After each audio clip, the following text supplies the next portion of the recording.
So the next concept that we're going to look at with maps is what's called a map scale. So let's take a look at these maps that we've been using, and we know what these maps do for us.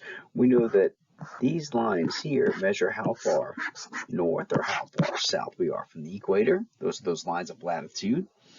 We know that lines going this way or this direction tell us how far east or how far west we are from this prime meridian. And the combination of those two can tell us exactly where we are in the map. That's the point of these types of maps. They tell us a really exact location. Now, what these maps don't tell us, however, is how far are these 2 points away from one another.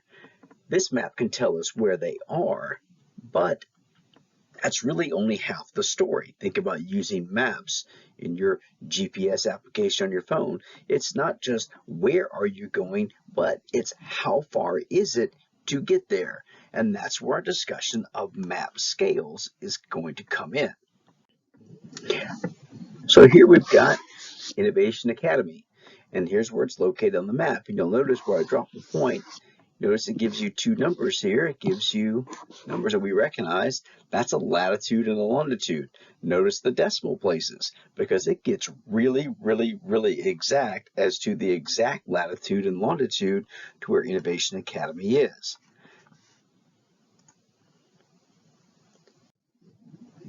But now we look at this map. It's still showing us where Innovation Academy is on the map. I've just pulled back a little bit, and now I'm looking at a wider area, but it's still showing me the same location where Innovation Academy is located.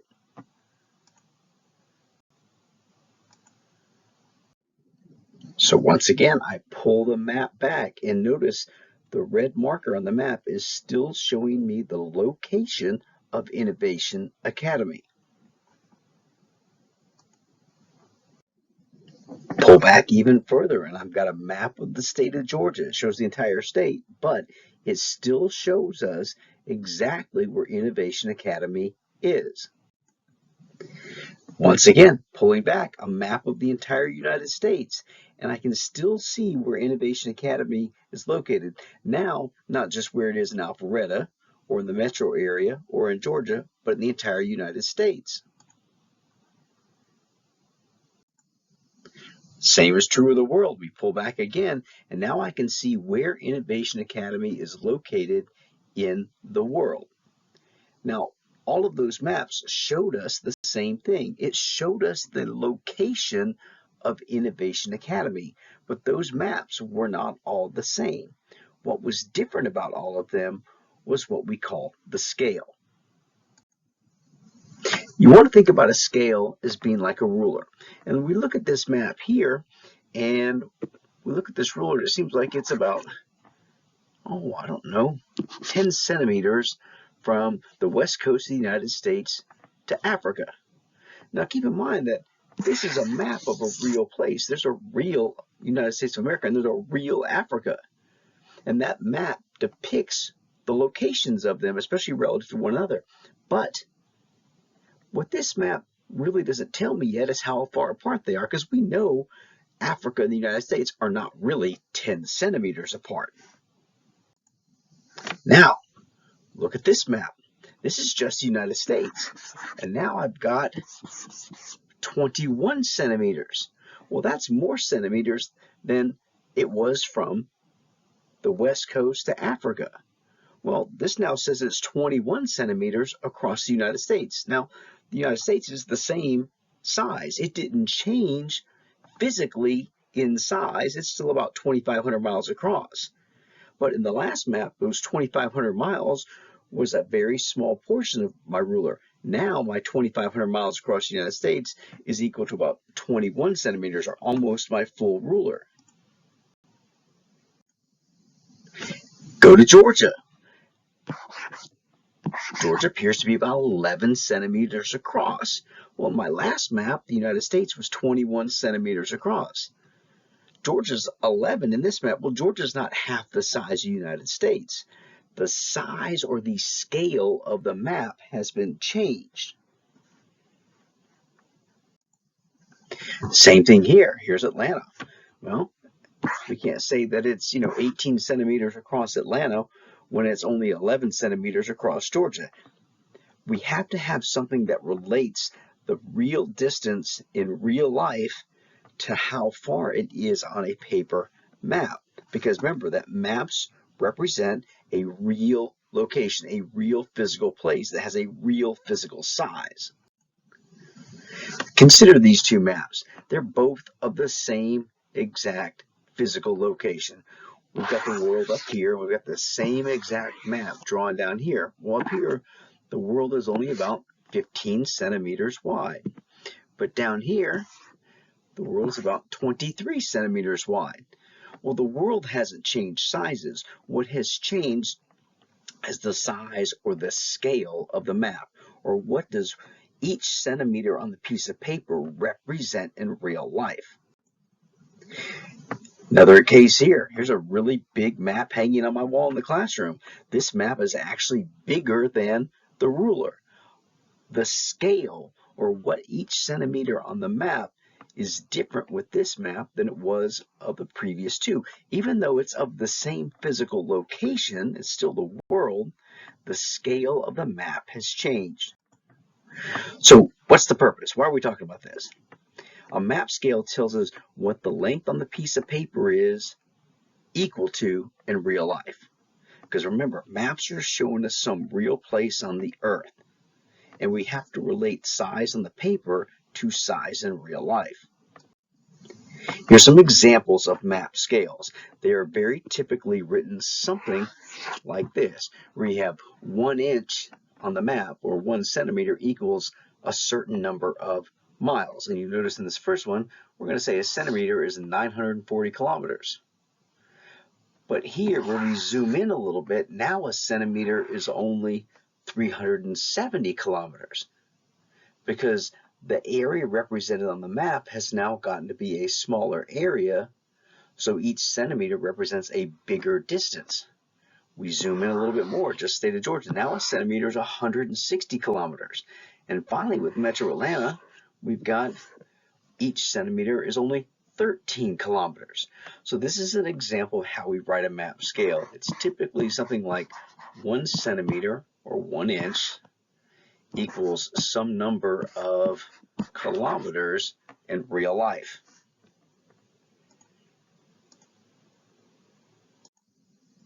So let's talk about the scales. And we describe maps typically as either being a small scale map or a large scale map. Now, a small scale map shows a big area without a whole lot of detail, and usually has a large denominator, something like this: 1 to 250,000. That's basically saying 1 inch to 250,000 whatever, kilometers, miles, whatever. Now, a large scale map shows a really smaller area, gives you a lot more detail. It's kind of zoomed in, kind of close. But it's called a large scale map because the overall number, when you divide, ends up being a larger number. It's kind of backwards from what you would think. And it's all about this ratio. That's going to be a larger number than this one.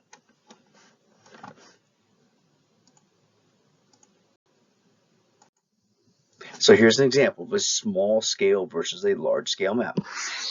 A small scale map is kind of one where you're zoomed out. And so 1 centimeter might be something like 5,000 kilometers or whatever.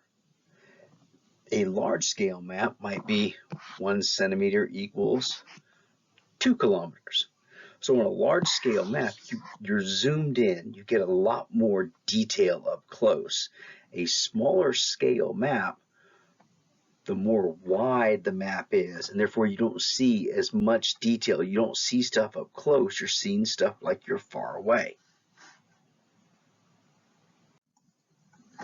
Here's how you'll see map scales typically written on physical paper maps. Sometimes you'll see it like this: hey, 1 inch is 3,000 miles. Well, typically you'll have something like this somewhere on the map that's some kind of ruler. It tells you that 1 centimeter equals this many kilometers on the ground. You'll see them with both. You'll see them with kilometers and you'll see them with miles, because let's face it, people in England are using the same maps that we use here in the United States, but they measure with the metric system where we still use miles. So you're going to have a lot of map scales that are going to have both kilometers and miles on them at the same time.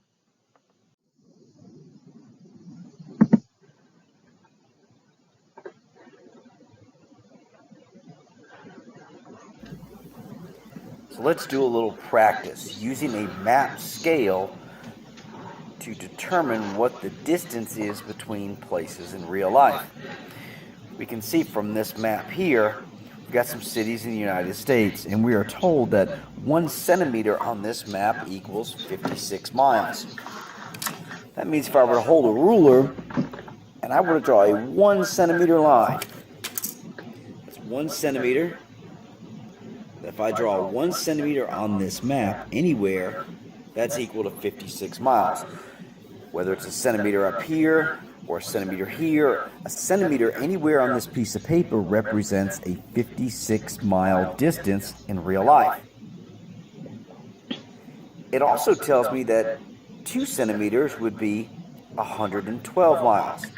3 centimeters would be 168 miles.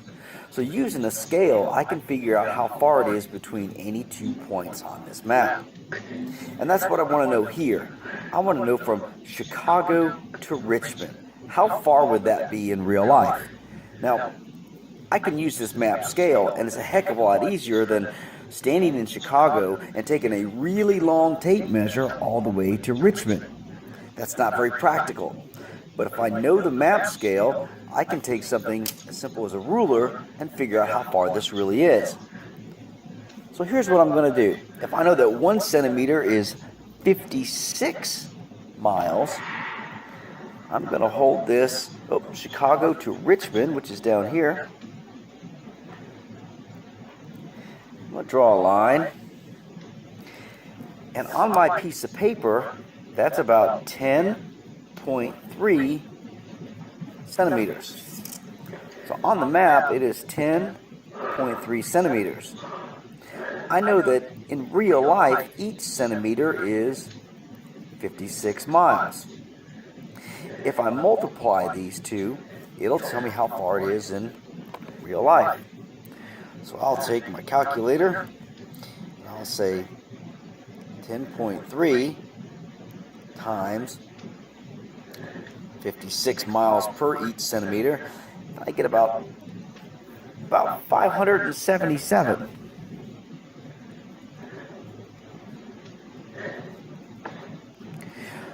So if I were to hold the tape measure between Chicago and Richmond, it would read 577 miles. And this is a heck of a lot easier way to figure out distances than actually going out there with a ruler or a tape measure and measuring it. What I would like you to do now is take your ruler, measure the distance between Albany and Louisville. Figure out how many centimeters this is on this piece of paper. Multiply that by the scale, and that will tell us how many miles it is in real life. When you have completed this exercise, show it to me for a done stamp and then place it in your notebook. So let's do a little practice using a map scale to determine what the distance is between